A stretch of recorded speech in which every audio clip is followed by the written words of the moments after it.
भाजपा की मोदी सरकार के दूसरे कार्यकाल के पहले सफलतम 1 वर्ष पूर्ण होने पर आज भारतीय जनता पार्टी के बैनर तले नीमच जिला मुख्यालय के आनंद भवन में प्रेस वार्ता का आयोजन किया गया। इस प्रेस वार्ता को संबोधित करने के लिए प्रदेश महामंत्री बंशीलाल गुर्जर नीमच पहुंचे और भाजपा की मोदी सरकार के दूसरे कार्यकाल को सफलतम 1 वर्ष का कार्यकाल बताया और उनकी उपलब्धियों को गिनाया। प्रेस वार्ता के दौरान नवागत भाजपा जिला अध्यक्ष पवन पाटीदार, पूर्व जिलाध्यक्ष हेमंत हरित, विधायक दिलीप सिंह परियार, विधायक ओम प्रकाश सकलेचा भी मौजूद रहे। आज भारतीय जनता पार्टी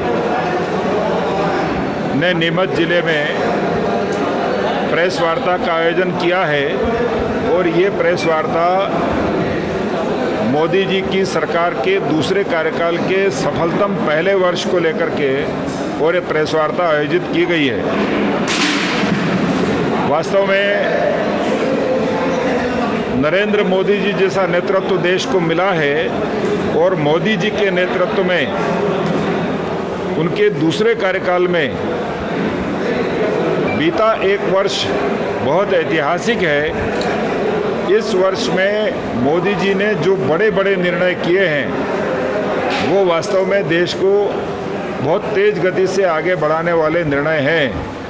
पहला मैं निवेदन करूं तो मोदी जी ने हमारे देश की एकता और अखंडता को बनाए रखने की दिशा में मजबूती से कदम बढ़ाते हुए जो जम्मू कश्मीर के लिए विशेष धारा थी, धारा 370 और 35A, उसको समाप्त करके और कश्मीर को भारत का अभिन्न अंग बनाने के लिए, कश्मीर के लोगों को भारत के साथ जोड़ने के लिए एक बड़ी पहल की है, जिसका पूरे देश के लोगों ने बहुत तहे दिल से स्वागत किया है।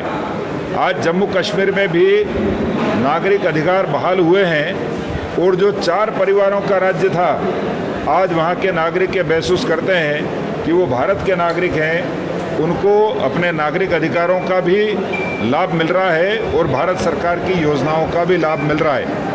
इसी तरीके से CAA ला कर के पाकिस्तान के, अफ़गानिस्तान के और बांग्लादेश के जो अल्पसंख्यक समुदाय के लोग थे, जिसमें जैन, हिंदू, बौद्ध, ईसाई, इन सबको न्याय दिलाने की दिशा में माननीय प्रधानमंत्री जी ने भारत की नागरिकता उनको देने का काम किया है।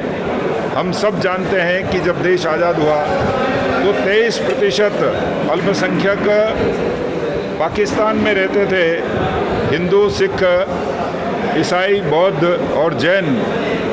अब उन सब की जनसंख्या घट कर के और धीरे धीरे 1.5% से भी कम रह गई है।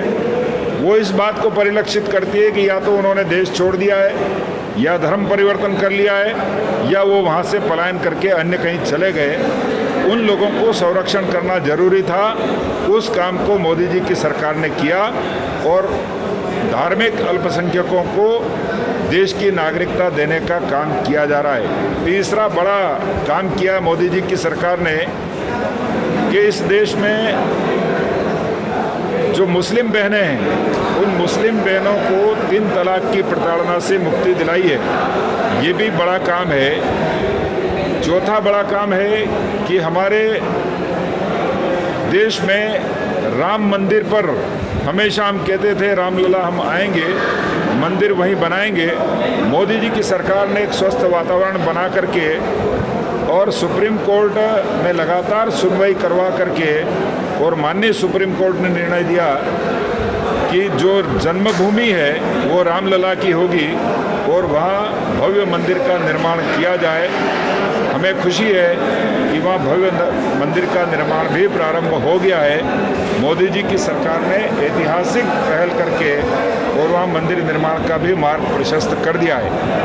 कोरोना के इस संकट में जब पूरा विश्व इस महामारी से लड़ रहा है, तो भारत सरकार और माननीय प्रधानमंत्री नरेंद्र मोदी जी के नेतृत्व वाली सरकार ने 1,70,000 करोड़ बैंकों को देकर के, आर्थिक पैकेज देकर के बैंकों को मजबूत दिशा में ले जाने का काम किया, बैंकिंग इंडस्ट्री को।